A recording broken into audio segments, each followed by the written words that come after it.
Again, the other thing I talk about, Tim, is freezing that variable monthly expense, right? If you can lock it, any business, I don't care if it's a coffee shop, a sandwich shop, or United Airlines, right? Why do the airlines buy futures on fuel? Because they lock in that price. They know every time that jet takes off, they know exactly what their cost is. It's the same idea. When you go solar, you lock in that variable expense, which is just smart business. So those are a couple of things that we talk about when we talk to the business owner. Are you speeding the energy transition? Here at the Clean Power Hour, our host Tim Montague bring you the best in solar, batteries, and clean technologies every week. Want to go deeper into decarbonization? We do too. We're here to help you understand and command the commercial, residential, and utility solar, wind, and storage industries. So let's get to it. Together we can speed the energy transition. The Clean Power Hour is brought to you by CPS America, maker of North America's #1 three-phase string inverter, with over 8 gigawatts shipped in the U.S. The CPS product lineup includes string inverters ranging from 25 kW to 350 kW. Their flagship inverter, the CPS 350 kW, is designed to work with solar plants ranging from 2 megawatts to 2 gigawatts. CPS is the world's most bankable inverter brand and is America's #1 choice for solar plants, now offering solutions for commercial, utility, ESS, and balance of system requirements. Go to chintpowersystems.com or call 855-584-7168 to find out more. Today on the Clean Power Hour, distributed energy here in the Midwest. Check out all of our content at cleanpowerhour.com. Please give us a rating and a review on Apple or Spotify, and be sure to follow us on YouTube. My guest today is Carl Moose. He is a partner at Greenlight Energy Solutions, a solar developer and installer based in Chicago, Illinois. Welcome to the show, Carl. Thank you, Tim. It's great to be here. It's heady days in the Illinois market, as many of my listeners know. We have about a 10-year runway of very healthy renewable energy credits driving the distributed generation or rooftop solar market, as we call it. And this fuels residential, commercial, small utility, meaning community solar, and there are carve-outs for utility as well. But the main thing is DG. And that legislation that created that market is called the Climate and Equitable Jobs Act, otherwise known as CEJA, which was preceded by the Future Energy Jobs Act, which went into law back in 2016. As my listeners also know, legislation is the foundation, right? You have to have good legislation, and many markets in the U.S. now have good DG markets, but not all. Carl, tell our listeners a little bit about yourself. How did you come to the solar industry? Yeah, no, it's interesting. And we are based in Chicago. We have an office in Glen Ellen, which is one of the suburbs. But I was a banker and I got into commercial real estate. And back in '04, I was involved with a renewable energy company, sat on the board, raised some money. It was a startup and got the bug. Learned a lot about what was going on at that point. I think Warren Buffett at that time was buying farmland in the Midwest and looking at converting it to wind and solar farms. So it was intriguing. I also have a degree from the University of New York in geology. So I've always been interested in Mother Earth and energy and the sun and our solar system. So that's how I got into it. Fast forward to about 5-6 years ago, we started Greenlight Energy Solutions, really as a residential and commercial solar, as you mentioned, DG EPC, to install solar on primarily rooftops to help homeowners and commercial property owners take advantage of all the incentives, not only on the federal level with the ITCs, but also, as you mentioned, the very favorable environment here in Illinois. Yeah, and real estate is a great background for solar because solar is real estate, right? You're putting solar panels on the roof or the ground next to a facility. It takes up real estate. It is therefore real estate. It becomes part of the building. It's a major upgrade to the building if you're putting it on as rooftop solar. And while that works, there are many nuances to this. As our developer and installer friends know, the biggest challenge in rooftop solar, Carl, in my opinion, is roof condition. Many rooftops are too old to solarize, and so you need to upgrade the roof or replace the roof. I'm curious, right out of the gate, how do you work with, whether it's a homeowner or a facility owner for commercial, to overcome that major obstacle? Yeah, and it is a major obstacle. Probably 50% of the roofs that we take a look at, Tim, do need to be reconditioned. We're not going to put a system that's going to be up there for 25, 30 years on a roof that's only got 10 years life left on it. Really, if a roof is more than 5 to 8 years old, depending on the material of the roof and the condition of the roof, we've got to do something with that roof. Because again, the last thing you want to do is put solar up top and have to remove that because you have some challenges with the roof. So it is a challenge. Now, we've done correctly, depending on the offset and how big the roof is and how much energy and everything else. There are some programs where you can roll a part or all of the costs of the roof into the project, but it has to be part of the project, which means the roof has to be reflective. There has to be some other hurdles to get over. And typically you've got to use a bifacial panel, which is going to have some significant benefit to the reflective nature of that roof. So the roofs are definitely a concern. And as I mentioned, about half the time when we do our site survey, we recommend that we're not going to put solar on a roof that's compromised, period, end of story. Yeah, and I'm glad you mentioned integrating the roof into the solar project, so to speak, making it a solar roof, and then leveraging the tax credit, the ITC, on the roof. You can do this. Check out a project that we've documented on the show here several times with Mr. Murphy, the CEO of Simmons Knife and Saw, where they did a re-roof. We installed a fully attached solar array on that roof, whereas typically we would do ballasted flat roof in the Midwest. We did fully attached. And what this does is it says, hey, the solar is part of the roof. And you can then take the ITC on that portion of the roof that is now solarized. And it's a good thing because an old roof getting replaced, okay, if you have an old roof, that could be a deal killer. And it does in many cases kill the deal. And then if you're going to re-roof, that comes at a price. It's not as expensive as a solar array, but it's non-trivial to replace a roof or augment a roof. And so being able to take that 30% ITC, as much as 50 or 60% even if the stars fully align and you get the low income and the energy adder and the domestic content adders. But Carl, paint us a picture. What is going on in rooftop solar in the Midwest? And if you want to just focus on Illinois, that's fine. But if you're working in other markets, please comment on those as well. Just with some broad strokes, what is it that's driving the market? Yeah, primarily we do work in Illinois, the bordering states for Illinois. Michigan has some good programs. Ohio, which is one state over, they have some good programs. Indiana, Wisconsin, Iowa, not so much. Kentucky, not so much. So we primarily focus on Illinois. It's interesting because most people don't think of Illinois as a good solar state, but at the end of the day, I use the analogy, if you've ever been to Florida in July, the beaches are empty at noon because you'll get burnt to a crisp. Or if you've ever left your cell phone on your dashboard, it overheats. Panels down in some of those southern areas like Florida, Texas, New Mexico, Arizona, Southern California, they can overheat in the prime sunshine part of the year, where Illinois, we don't have that problem. So Illinois has a good solar resource at our latitude. We get a good 8 months of production. 4 months are low production, the November, December, January, February.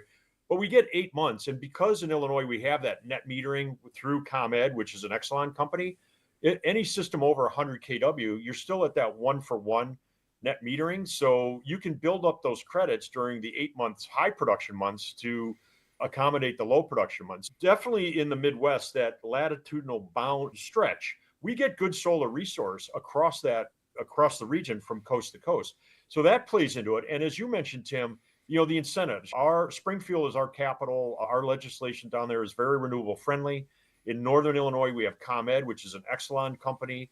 They are very renewable supportive. All of those stars line up, certainly in Illinois. And then we have the SREC. Illinois has a block methodology for the SREC. They're contracted. They pay out quarterly over a 7-year period, typically. It's just a good environment for solar. And of course, if I'm a business person, how can I maximize my building, right? If I'm running a plastic injection molding company or a die cutting or a food warehouse, my building is a necessary evil. So how can I maximize that? I tell people, take your roof, which is typically a liability for most buildings, unless you're the United Center or the Rosemont Horizon. No one's paying you for that real estate. So turn that liability into an asset by producing energy, number one. Number two, take your variable monthly expense, your electric bill, which is oftentimes one of your top 3 to 5 expenses, and fix it because it's variable, right? It goes up based on your usage and based on what the utility companies are charging you. So take that variable expense and fix it. And then the third thing is use federal, state, utility money to do it. So it's liabilities becoming assets, variable expenses becoming fixed, and using federal, state, utility money to do it. And in Illinois, there's just a really good argument to that strategy. So for business owners, it's really a conversation. It's not really a conversation about solar per se. It's a conversation about how can you maximize your building, right? And again, liabilities become assets, variable expenses become fixed using federal, state, utility money. Yeah, so if you're listening to this and you're a facility owner or you work for a facility owner, what Carl is saying is that you can monetize your roof. Traditionally, the roof is good for keeping rain and weather out of the building, and everybody needs a roof on their building. Now you can turn the roof into a cash machine, basically, and reduce your power bill by 50 to 75% with solar PV. This is technology that converts sunlight to electricity, which runs into the grid. And if your building overproduces, let's say on a Sunday when your facility is closed, that money or those electrons flow onto the grid and are used elsewhere, and you get credit for those. That's called net metering. Now, net metering is being scaled back in Illinois. We did have a step down here in 2025. We had a major step down a couple of years ago in California, and that caused the resi market to, for lack of a better expression, tank. So net metering is influential. When you reduce net metering, and I would refer my listeners to my conversation with Andrew Birch, the founder of Open Solar, about this. But when you reduce net metering, what that does is it incentivizes storage. And if you're not doing commercial or residential storage, please reach out to me. I can help you grab onto that because storage is a major opportunity. It is a capital expense, and you have to figure out how to finance these projects, but the ROI is even sweeter. And we have a special incentive in Illinois, $250 per kWh for storage. But anyway, back to monetizing your roof. That's what this is about, and it is an important strategy for facility owners to get into. I always lead with this, right, if I'm talking to a facility owner, that this is about saving you money. Everybody wants to save money, Carl, don't they? Absolutely. That's it. And if you're a business person, it's all about, it's not how much you make, it's how much you keep, right? And if you can reduce that electric bill, and again, where we start, Tim, is with the electric bill. We whether it's a residential application or commercial, all we need to do is take a look at your electric bill. Our design guys at no cost, no obligation will come up with a design. They'll do a rendering of your building, and we produce a 6 or 7 page document that talks about all the incentives, talks about the cost, talks about the production, talks about the warranties, a 15-year projection, shows you where your break-even point is. So that business owner or property owner, or homeowner, can really take a look and make an educated decision. And it's not for everybody. There's some areas I don't know how familiar you are with Chicago, but on the North Shore of Chicago, you have some big homes that have pretty complicated roofs, and they have big trees. It's just harder to make that work up there on the residential side. Commercial, anybody that's ever flown into O'Hare, all you got to do is look out the window as you're flying in. The airport is surrounded by millions of square feet of roof space, and every single one of those roofs is a potential place to put solar. And again, how do you turn that roof real estate, from being a liability into an asset? One way is to energize it with solar. Yeah, it's still a minority of facilities that have solar on them or have even considered putting solar on them. But in 10 and then 20 years, solar is going to be everywhere, right? Yeah. It is going to completely go mainstream. We see this in places like Northern Europe and even China, where it's just becoming part and parcel of the built environment. Here in the U.S., Go ahead. Yeah, one of the other things that I talk about is, what's really driving panel technology is satellite technology. 10 years ago, Tim, is we only had about 1,000 satellites roughly up in space. Now there's over 10,000. And all of those satellites, or the vast majority, if not all of them, are powered by solar. So when you put something up in space, it costs you tens of millions of dollars, and you want it to stay up there for a long time. Those solar panels, those satellites aren't plugged into anything, and nobody's up there doing maintenance on them. So those have to be very light, very effective, very efficient, and long lasting. All that space age technology is now trickling down to the rooftop. So the panels that we're installing today are space age technology from 10 years ago. It is becoming more ubiquitous. It is becoming more popular. And certainly in the Midwest, people are starting to catch on because energy costs are not going down, right? With AI and all the computing and the data centers and the satellites, and the call that we're on right now is going up, the signal's going to the satellite and back. We're using more and more energy, and the grid is not getting any younger. So the power companies are looking for that DG, right? How can I take a 600,000 square foot facility in Elk Grove Village or Bensonville, which are suburbs right by the airport, and take it off the grid, or have it produce energy so that I don't, as the power company, I don't have to go out and build some more capacity, right? So the trend is going that this has been around for a long time. I think the momentum now is greater than it's ever been, and we're going to see more and more of it, and certainly in the Midwest. The Clean Power Hour is brought to you by CPS America, maker of North America's #1 three-phase string inverter, with over 8 gigawatts shipped in the U.S.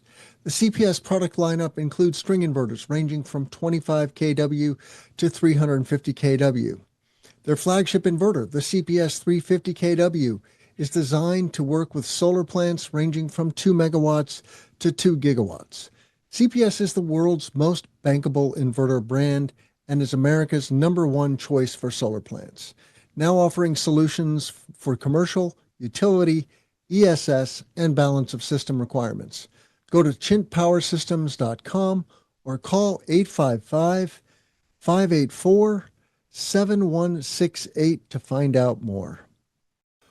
So let's talk about how we talk to customers about the value proposition. We talked a little bit about monetizing your roof, and then let's talk about Greenlight Energy, because I want to hear more about your company. The way I explain this is you buy some technology that you put on your roof. It then produces energy, which reduces your energy bill. And so there's a CapEx on the front end, there's savings over time, there's incentives that are paying back. The project is cash positive in 4 or 5 years now with the incentives that we have in Illinois. It's a combination of state and federal. And then it's just a cash machine. The money put in is oftentimes equal to approximately the 20-year savings of the project. So if you put in $500,000, it's paid back in 4 years, and then you're going to save another $500,000 over the next 15 years. How do you like to propose this, though, or explain this in simple terms to facility owners? What you just said is a great place to start. One of the challenges is that CapEx budget, right? Where do you have a budget for this? And as far as the federal tax credit, if you're at 30% or 40%, keep in mind that those corporations, their CFO is escrowing typically on a quarterly basis those tax payments, right? And so rather than putting that money in escrow out of your profits, you can apply that and invest that into a solar system, right? And you can calculate that so that a year from now, when the ITCs kick in and it's time to pay Uncle Sam, rather than dipping into your escrow, you can use that credit. So that's one conversation. The other one is, how long are you going to be in the building? If you plan on being in the building for 10, 20 years, maybe your succession plan is to give this to the kids or sell it to the employees. You're investing in that piece of property to make it more efficient. And remember, we use a very conservative 3% escalator, but if you look historically over the last 20 years, electric rates have gone up significantly more than that. So when you project out 10 years from now, what your electric bill is going to be compared to today, it really starts to make sense. And I always use the analogy, if I could have locked in the price of gasoline back in when I started driving back in the 70s, I'd be paying 30 cents a gallon instead of $3 a gallon. So it's the same thing. You're making that investment and hedging against the cost of energy, which we know is not going down, it's going up. And so it's just a good move. It's a smart move. And again, the other thing I talk about, Tim, is freezing that variable monthly expense. If you can lock it, any business, I don't care if it's a coffee shop, a sandwich shop, or United Airlines. Why do the airlines buy futures on fuel? Because they lock in that price. They know every time that jet takes off, they know exactly what their cost is. It's the same idea. When you go solar, you lock in that variable expense, which is just smart business. So those are a couple of things that we talk about when we talk to the business owner.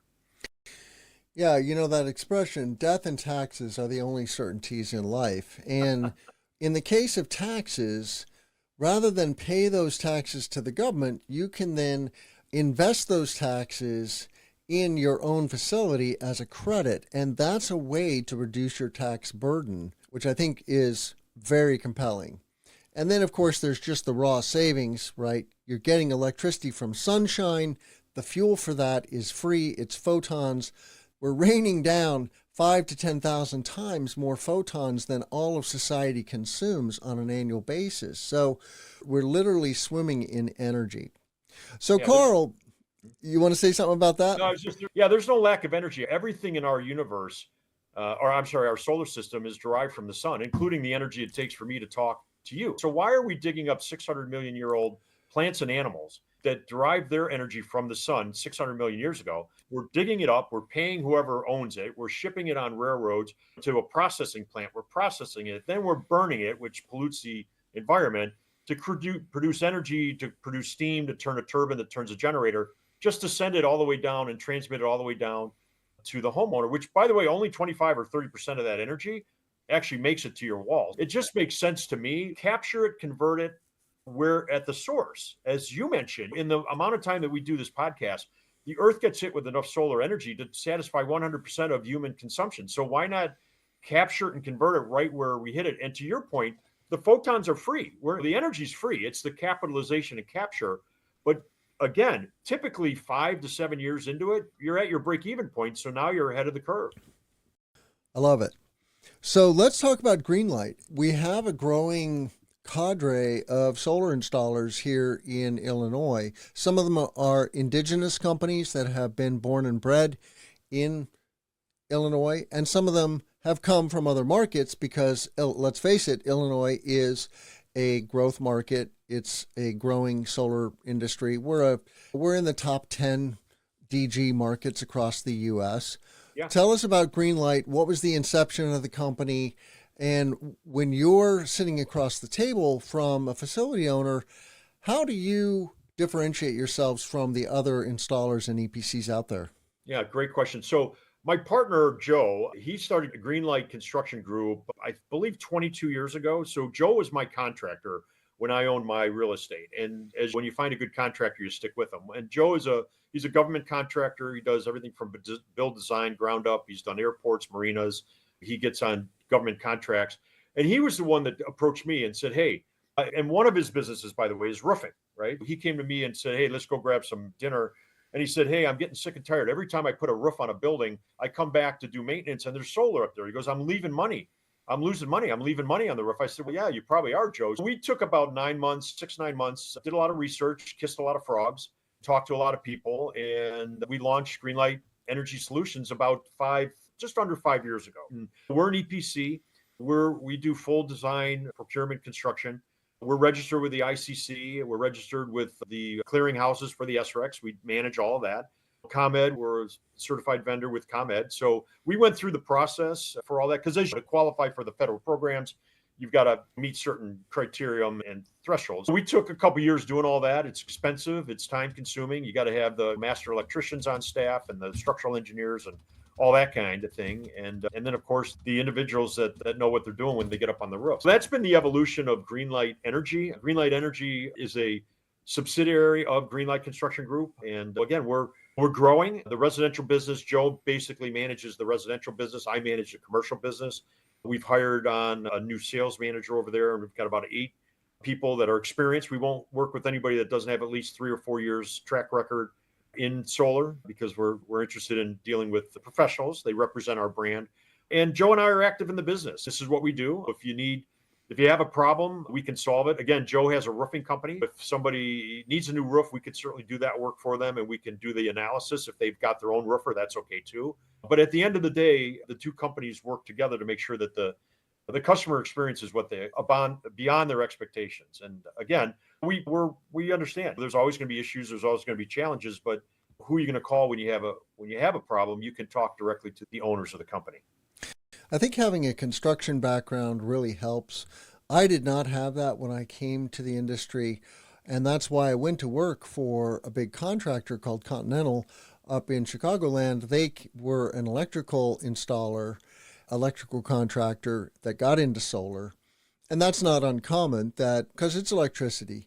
But really, no matter what the trade, whether you're a general contractor, mechanical, electric, even on the labor side, but knowing how to work with designing and permitting projects, that helps. You mentioned technology, Carl, how the technology that we're installing on rooftops is trickling down from the space industry, and that's absolutely true. The technology is quite different, right? We're using much more mainstreamed, affordable technology on rooftop solar.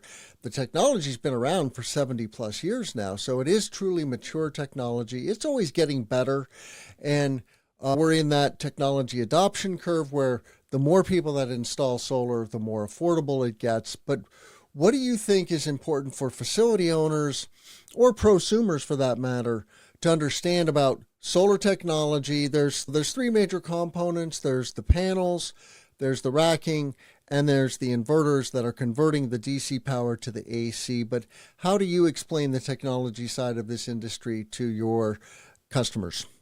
Yeah, all three of those are very important, the panels, the racking, and the inverters, and you can certainly cut corners on all those. For us, we take the approach of we're the middle of the road. We're not going to be the least expensive out there. We're not going to be the most expensive. I use the car analogy. I drive an American car, so I use the analogy of a Chevrolet, and I have nothing against Chevrolet. I'm just simply saying it's not a Rolls Royce or a Lamborghini. And we kind of look at us as being the Audi or the BMW or Mercedes, a quality car you're going to pay a good price for, but it's a quality car. And again, not to say that a Chevrolet is not a quality car, but you understand what I mean. With regard to panels, the way I explain it is I use the analogy of tires, right? So you've got the 200 and 300 series panels, you got the 400 series panels, and then you've got the 500 and higher series panels, kind of like tires. So if you go to a discount tire store, you might buy a 40 or 50,000 mile tire. You're going to pay less for that, right? That's that lower end panel, that 200 or 300 series. You're not going to put an $800 tire on a car that you're only going to keep for 3 years. If you own a Lamborghini or a more expensive car, you're going to buy that more expensive panel or tire, which in this analogy is that 500 or 600 series. We use the 400 series panels. It's usually a 460 or above. That goes up maybe sometimes the 510 series. So we use a high quality panel that's going to be efficient for the square footage and usually is a bifacial, right? So that's the first thing. The racking is very important as well. Typically, we do custom racking. We'll go out during our site survey. Our structural guy will go out. Our project manager will go out. And we typically do custom racking, depending on what's going on with the roof. And again, that adds a little bit of time to the delivery and a little bit of cost, but we think it makes sense, right? Rather than an off-the-shelf cheap racking. And then, of course, the inverters, we use SMA and Fortius, I think it is, the French company, I can't remember offhand, but we use a high quality inverter because that's really the weak link in the system, right? The panels are going to last for a long time, right? The racking is going to last for a long time. The inverter is that weak link in the chain. Typically 12, 15 years into it, you're probably going to have to replace an inverter. So we use the highest quality inverters that we can get because, again, we don't want any problems for as long as we can. Carl, thank you for that explanation. I wholeheartedly agree. Use quality products and you'll have happy customers for a long solar project lifetime.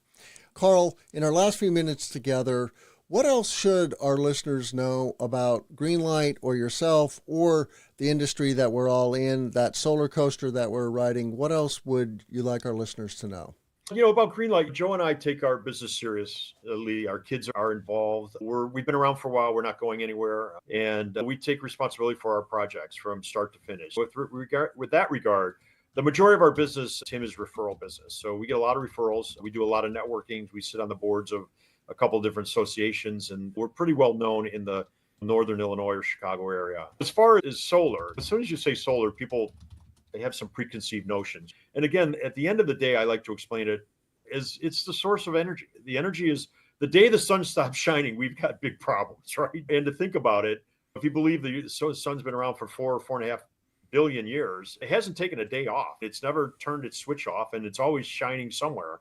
So why not capture that? Why not convert that and turn that into electricity? Because it's available to almost everybody. Now, of course, there's scenarios where you don't get good sun or you've got shading or what have you. But for most people, it's something to consider. And again, as I mentioned earlier, there are some installations where it just doesn't pan out. It doesn't work because the roof orientation or the size of the roof or the design of the roof, or there may be trees and shading. But it's worth taking a look at for most people that own their home or own their business, because for most of it, it does make sense. Said. I want to thank Carl Moose of Greenlight Energy Solutions for coming on the show. Please check out all of our content at cleanpowerhour.com. Give us a rating and a review. Tell a friend about the show. Follow me on YouTube and reach out to me on LinkedIn. I love connecting with my listeners. Carl, how can our listeners find you? Yeah. So our website is www.greenlightenergy.solar. And my email is simply my first name, Carl, with a C, at greenlightenergy.solar. Feel free to send us an email. Again, if you're in Northern Illinois, Michigan, or Ohio, and you want us to take a look at a project, all we really need is the address and your electric bill. We can do a no cost, no obligation assessment and give you the information so that you can make an educated decision. Thank you so much. I'm Tim Montague. Let's grow solar and storage. Take care. Thank you, Tim. The Clean Power Hour is brought to you by CPS America, maker of North America's #1 three-phase string inverter, with over 8 gigawatts shipped in the U.S. The CPS product lineup includes string inverters ranging from 25 kW to 350 kW. Their flagship inverter, the CPS 350 kW, is designed to work with solar plants ranging from 2 megawatts to 2 gigawatts. CPS is the world's most bankable inverter brand and is America's #1 choice for solar plants, now offering solutions for commercial, utility, ESS, and balance of system requirements. Go to chintpowersystems.com or call 855-584-7168 to find out more.